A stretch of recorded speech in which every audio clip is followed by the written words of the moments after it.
বিসমিল্লাহির রহমানির রহিম। আসসালামু আলাইকুম। আশা করি যে যেখানে আছেন আল্লাহ তাআলার অশেষ রহমতে অনেক অনেক ভালো আছেন। আজ তৈরি করছি বার্থডে কেক রেসিপি খুব সহজে গ্যাসের চুলায়। প্রথমে একটা চালনি নিয়ে নিয়েছি, এর মধ্যে 1 কাপ ময়দা দিয়ে দিলাম, দিয়ে দিব 1 চা চামচ বেকিং পাউডার, আর দিয়ে দিব 1/4 চা চামচ বেকিং সোডা। বেকিং পাউডার এবং বেকিং সোডা দুটো কিন্তু আলাদা জিনিস। তো এখন দিয়ে দিব লবণ 1 চিমটি, মানে 1 চা চামচের 4 ভাগের 1 ভাগ দিয়ে দিলে হয়ে যাবে। এখন এই শুকনো উপকরণগুলোকে আমি চেলে নিচ্ছি। তো এগুলোকে অবশ্যই চেলে নিতে হবে, আর একবার না কয়েকবার চেলে নিতে হবে। কমপক্ষে 2 থেকে 3 বার চেলে নিতে হবে, এতে করে কেকটা অনেক সফট আর ফ্লাফি হবে। তো খুব সহজে ঘরে কিভাবে বার্থডে কেক তৈরি করতে পারেন, গ্যাসের চুলায় যাদের ওভেন নেই তারাও কিন্তু এই কেকটা তৈরি করতে পারেন। তো আশা করি এই রেসিপিটা আপনাদের কাছে অনেক অনেক ভালো লাগবে। তো আমি এই শুকনো উপকরণগুলোকে খুব ভালোভাবে একটু চেলে নিচ্ছি। তো আপনারা নিশ্চয়ই দেখেই বুঝতে পারছেন ভিডিওটা। তো এগুলোকে চেলে নেওয়ার পর আমি ঢাকনা দিয়ে ঢেকে একটু রেখে দেব সাইডে। তো এগুলোকে আগে একটু মিশিয়ে দিচ্ছি খুব ভালোভাবে। তো এগুলোকে খোলা না রেখে একটু ঢেকে রাখলে ভালো হয়। তো আমি একটা প্লেট দিয়ে এটাকে ঢেকে দিচ্ছি। এখন এখানে 4টা ডিম নিয়ে নিয়েছি, আর ডিমটা রুম টেম্পারেচারে থাকতে হবে। ফ্রিজে থাকলে অবশ্যই 1 ঘন্টা আগে বের করে রাখতে হবে। এখন একটা ইলেকট্রিক বিটার দিয়ে এটাকে বিট করে নিচ্ছি। তো ডিমটাকে বিট করে নিতে হবে কিছুক্ষণ। আপনি চাইলে এটা হ্যান্ড ইউজ দিয়ে করতে পারেন, তবে সেক্ষেত্রে সময়টা একটু বেশি লাগবে। তো আমার কাছে যেহেতু ইলেকট্রিক বিটারটা আছে, তাই আমি এটা দিয়ে বিট করে নিচ্ছি। তো কিছুক্ষণ বিট করার পর এখানে আমি চিনি দিয়ে দিচ্ছি। আমি এখানে 1 কাপ চিনি নিয়েছি, আর পুরোটা চিনি একবারে দিয়ে দিব না, অল্প অল্প করে দিয়ে কয়েকবারে আমি এটাকে বিট করে নেব। তো বিট করে নিতে হবে যতক্ষণ না ডিমটা ফোমি হয়ে যায় আর চিনিটা পুরোপুরি গলে যায়।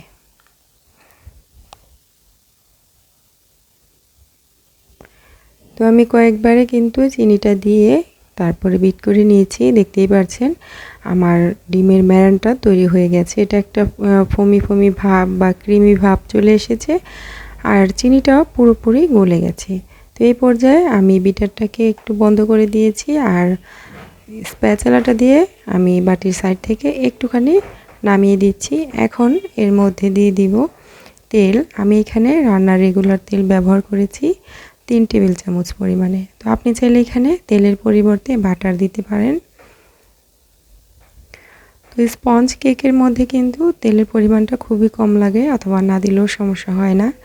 এরপর দিয়ে দিচ্ছি 1/2 চা চামচ ভ্যানিলা এসেন্স, দিয়ে আবার একটু বিট করে নিচ্ছি জাস্ট কয়েক সেকেন্ড। এই পর্যায়ে কিন্তু খুব বেশি বিট করা যাবে না। তেল দেওয়ার পরে বেশিক্ষণ ধরে বিট করলে ডিমের ফোমটা কিন্তু বসে যেতে পারে। তো আমি জাস্ট কয়েক সেকেন্ড বিট করেছি, যতক্ষণ না তেল এবং ভ্যানিলা এসেন্সটা মিশে যায়। তো এখন আমি বিটারটা সরিয়ে নিয়েছি, আর একটুখানি স্প্যাচুলাটা দিয়ে একটু সাইড থেকে একটু নামিয়ে দিচ্ছি।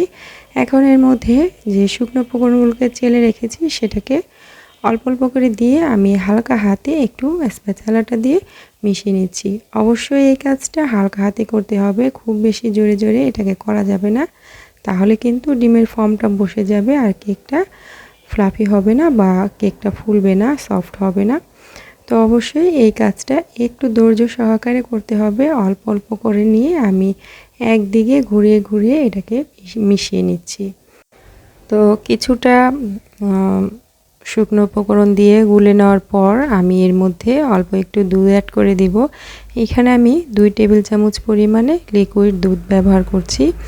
তো একবারে দিয়ে দিব না, প্রথমে 1 টেবিল চামচ দিয়েছি, তারপরে 1 টেবিল চামচ দিয়ে দিব।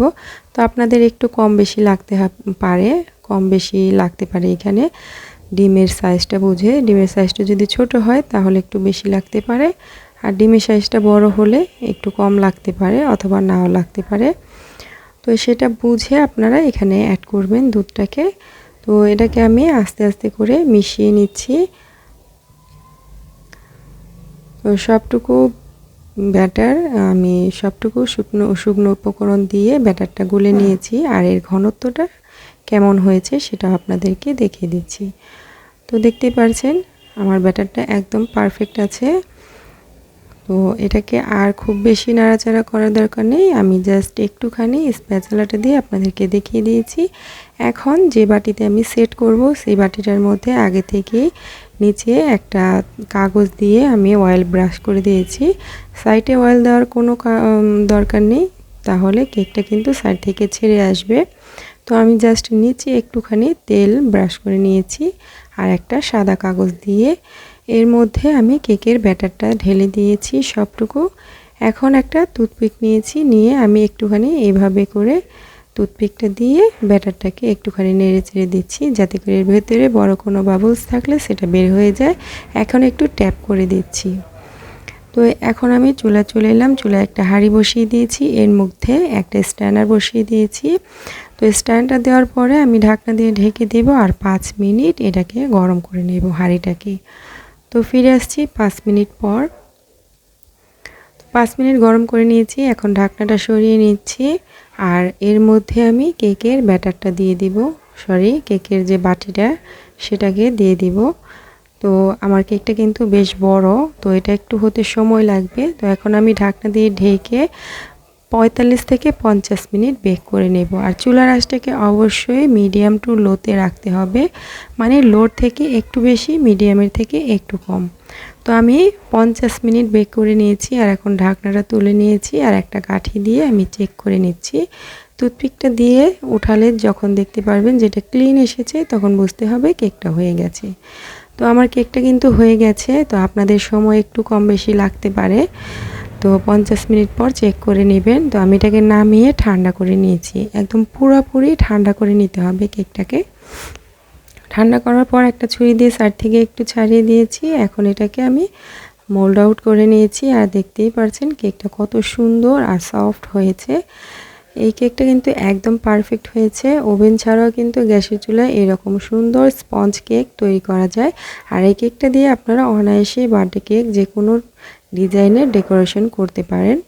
তো আমি উপরের যে একটা পাতলা আবরণ থাকে এই কেকের, সেটাকে উঠিয়ে নিচ্ছি। একটা ছুরি দিয়ে হালকা একটু এর মধ্যে ঘষা দিলেই কিন্তু এটা উঠে আসবে। তো এরপর আমি এটাকে 2 লেয়ারে কেটে নিয়েছি, দেখতে পাচ্ছেন মাঝখান থেকে আমি কেটে দিয়েছি। তো এর ভেতরটা কেমন হয়েছে সেটা নিশ্চয়ই দেখেই বুঝতে পারছেন কতটা সফট আর কতটা স্পঞ্জি হয়েছে। তো এখন এটাকে আমি ডেকোরেশন করব। তো একদম সিম্পলভাবে আমি ডেকোরেশন করব, যাদের সব কিছু হাতের কাছে নেই কেক ডেকোরেশন করার, তারাও কিন্তু এটা ডেকোরেশন করতে পারেন। তো আমি একটা কেকের বোর্ড নিয়ে নিয়েছি, এর মধ্যে কিছুটা ক্রিম লাগিয়ে দিয়েছি আর আমি বাটার ক্রিম দিয়ে এই কেকটাকে ডেকোরেশন করব। তো এখন একটা কেকের স্লাইস আমি বসিয়ে দিলাম। এখন এর মধ্যে সুগার সিরাপ দিয়ে দিব। তো সুগার সিরাপ হচ্ছে 2 টেবিল চামচ, চিনির মধ্যে আমি 4 টেবিল চামচ পানি দিয়ে সুগার সিরাপটা তৈরি করে নিয়েছি। এখন এই কেকের উপরে আমি দিয়ে দিচ্ছি অল্প অল্প করে। এখন এর উপরে ক্রিম দিয়ে দিব। তো ক্রিমটাকে দিয়ে আমি এটাকে কভার করে দেব।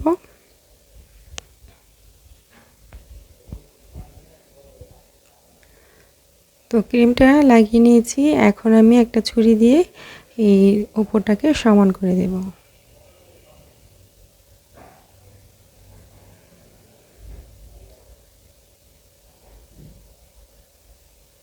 তো সমান করে দেওয়ার পরে এখন আমি যে অন্য লেয়ারটাকে এর উপরে বসিয়ে দেব। তো আমার কেকটা কিন্তু বেশ বড়, কেকের অনুযায়ী কিন্তু বোর্ডটা একটু ছোট হয়ে গেছে। তো এতে কোনো সমস্যা নেই, যেহেতু বাসায় খাওয়ার জন্যই তৈরি করছি।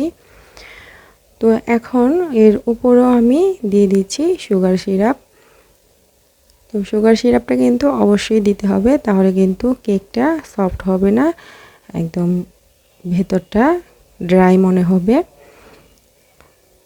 তো দেওয়ার পরে এর উপরেও আমি ক্রিম লাগিয়ে দিচ্ছি।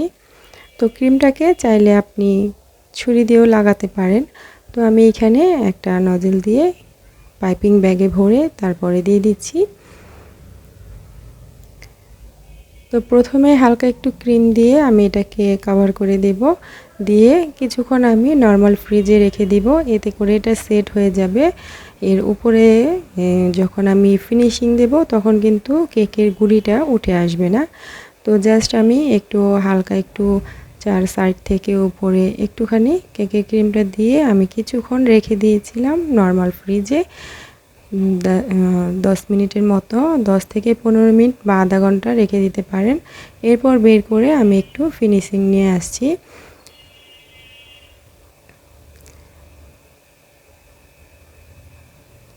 তো উপরটাকে একটু সমান করে দিয়েছি। তো এটা খুব বেশি ফিনিশিং আনার দরকার নেই, যেহেতু আমি উপরে চকলেট গানাশ ব্যবহার করব। তো আমি জাস্ট এটাকে ফিনিশিং দিয়ে তারপরে দিয়ে দিচ্ছি চকলেট গানাশ। তো গানাশটাকে দিয়ে আমি এখানে একটু সমান করে দিচ্ছি। তো এটাকে একটু সমান করে দিয়েছি। তো গানাশটা দেওয়ার পরে একটু ফ্রিজে রাখলে ভালো হয়। তো আমি সাথে সাথে এটাকে ডিজাইন করে নিচ্ছি। তো আপনি আপনার পছন্দ অনুযায়ী ফুল, পাতা যে কোনো ডিজাইন দিয়ে এটা ডেকোরেশন করতে পারেন। তো আমি কিছু ফুল, পাতা দিয়ে ডেকোরেশন করেছি, আর উপরে লাল লাল যে দেখতে পাচ্ছেন এটা জ্যাম দিয়ে দিয়েছি। তো বাচ্চাদের পছন্দ অনুযায়ী আমি এটাকে ডেকোরেশন করে নিয়েছি। এখন উপরে কিছু চকলেট দিয়ে দিচ্ছি। তো আপনি আপনার পছন্দ অনুযায়ী এটাকে ডেকোরেশন করতে পারেন। যেহেতু এটা ঘরে খাওয়ার জন্য তৈরি করেছি, এর মধ্যে ছোটোখাটো কিছু ভুল হলেও কোনো সমস্যা হবে না। তো ফাইনালি এটা আমি তৈরি করে ফেলেছি। আশা করি রেসিপিটি ভালো লেগেছে। আজকের মতো বিদায় নিয়ে নিচ্ছি। সবাই অনেক অনেক ভালো থাকবেন, সুস্থ থাকবেন। এতক্ষণ সাথে থাকার জন্য অনেক ধন্যবাদ। আল্লাহ হাফেজ।